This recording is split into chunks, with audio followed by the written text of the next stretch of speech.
Alright everyone, welcome back to Practical Mechanic. In this video we address a really squeaky dryer. This happens to be a Maytag Bravos, and this is the sound of wheel bearings that need to be replaced. It starts off as sort of a chirp and steadily gets worse from day to day. I'm going to go through replacing all of the rollerblade type wheels and their shafts, as well as the tensioner wheel. I ordered the wrong shaft parts the first time, so I'll include the part numbers and links to all the correct parts in the video description, so you don't have to. Okay, let's get started. Turn off the dryer and unplug it. Then use a paint scraper or thin metal to press back the two metal clips and lift up the lid like a book.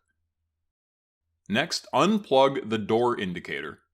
Use a flat-bladed screwdriver to pry back the plastic releases. Then use a 5/16 inch socket to remove the screws holding the front panel on.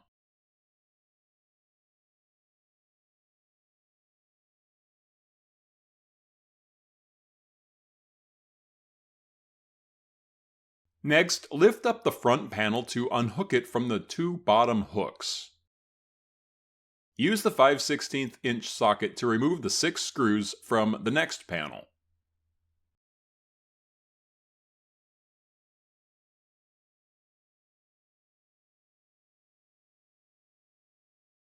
Unplug the electrical connector near the bottom. Use a screwdriver to pry back the clips. Then lift up on the drum and remove the panel.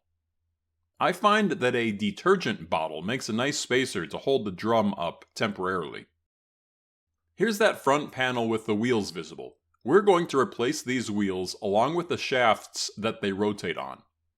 There isn't really a bearing in here, they just rotate metal on metal. So when the metal surface starts to wear down, you get that horrible squeaking sound. Here's one of the old shafts showing the worn down side that's causing the sound. To get at the other roller shaft, remove the lint trap with the same 5/16 inch socket.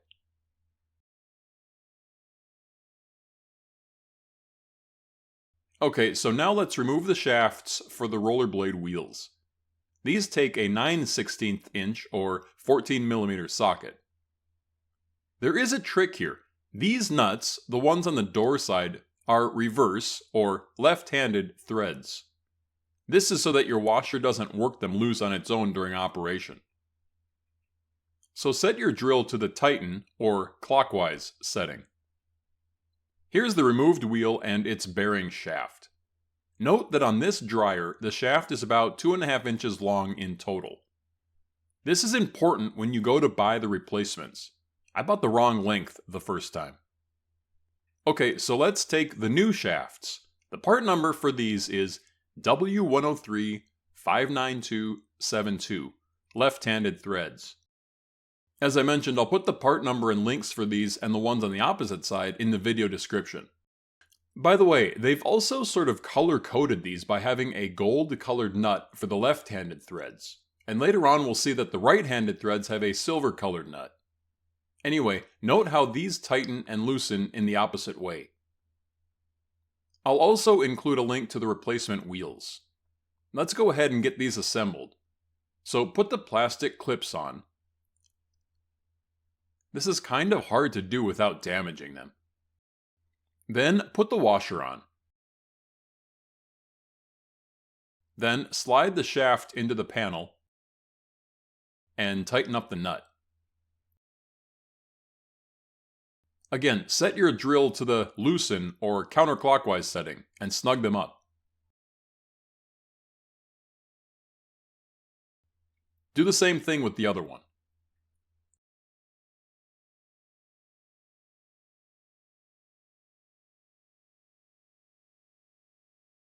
Then put the new wheels on and put on the triangular clips.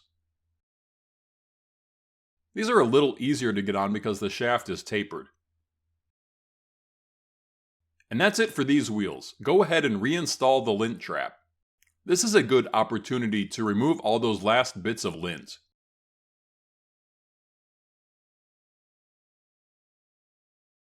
Alright, so now you can go ahead and remove the drum. Slide the belt off of it.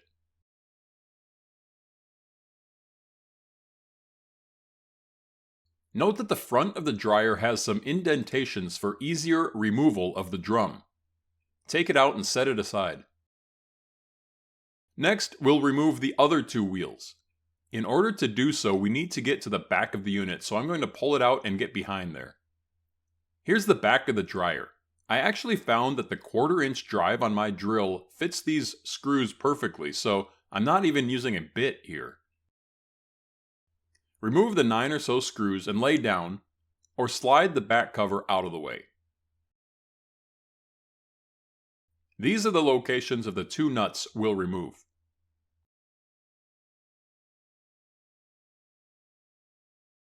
Again, use the same 9/16 or 14mm socket to remove the nuts. In this case, the nuts are normal right-handed threads. So here are the old wheels. Now we'll go ahead and assemble the new ones.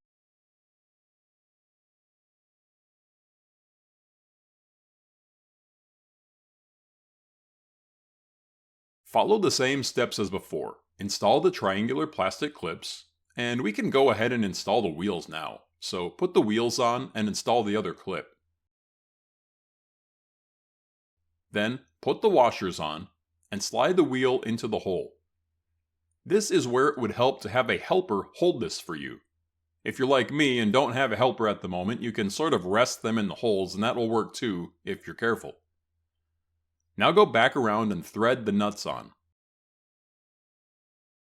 If you don't have a helper, carefully hold the shaft with your fingernails and tighten the nut with the other hand. Then snug them up with the drill. Next, we'll replace the tensioner wheel. Remove the nut from the tensioner arm using a 10mm socket. Then unhook the little tensioner spring as well and remove it. Alright, so this wheel doesn't seem too bad, but we'll replace it anyway. So I originally bought the wrong one of these as well. Here's the wrong one. You can see that it is a mirror image of the original, so it's not going to work. I'd thought about just replacing the wheel, but then decided to go ahead and replace the whole arm with shaft. So here's the correct tensioner arm. The part number of this one is W105-47292. Move the spring from the old one and put it on the new one. Then go ahead and put the new tensioner arm into position. The bolt goes in here and the spring hooks on down here.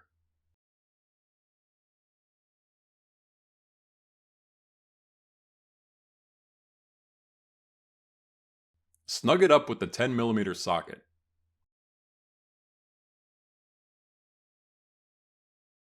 When it's tight, the tensioner arm can still move freely.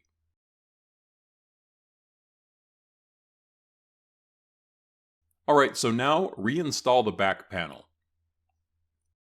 Next, we'll route the belt. There's always a lot of confusion on this, so let's go through that. So put the belt with the grooves against the small motor shaft, then underneath the tensioner wheel. And then the belt will go around the drum like this. When the belt is tight, it will look about like this. Here's a really crude sketch, not to scale, of a front view of the belt routing. Forgive my Microsoft Paint skills. Okay, so get the drum in position.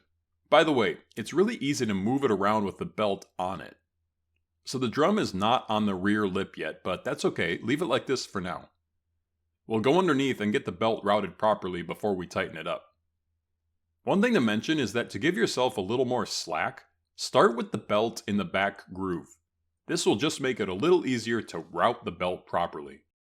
Alright, so I'm sorry about the angle here. I'm reaching around behind to get the belt in place. Another thing you can do is pull the drum out a little bit. Okay, so now the belt is routed properly, you can go ahead and lift the drum up and get the lip over the back roller wheels. This is where that empty detergent bottle can be helpful to hold it up for you. Note that the belt is still in the rear groove, so we haven't positioned that in the proper place on the drum yet. So next, pull the belt out of the groove and work it around slowly. Once you've got it started, you can try rotating the drum to get the belt set properly. Okay, so once the belt and drum are in place, you can remove the bottle and set the first front panel in place and reinstall the 5/16 inch screws. Don't forget to reconnect the plastic electrical connection. Next, put the door panel on. Start with it up, then slide it down to seat the hooks into the grooves at the bottom. Then install the 2 screws near the top.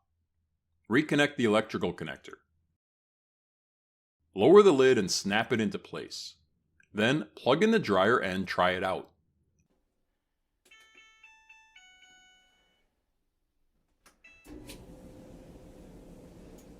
I hope this was helpful. If so, please give it a thumbs up. It helps get this video to more people who need it. Good luck, and until next time, all the best.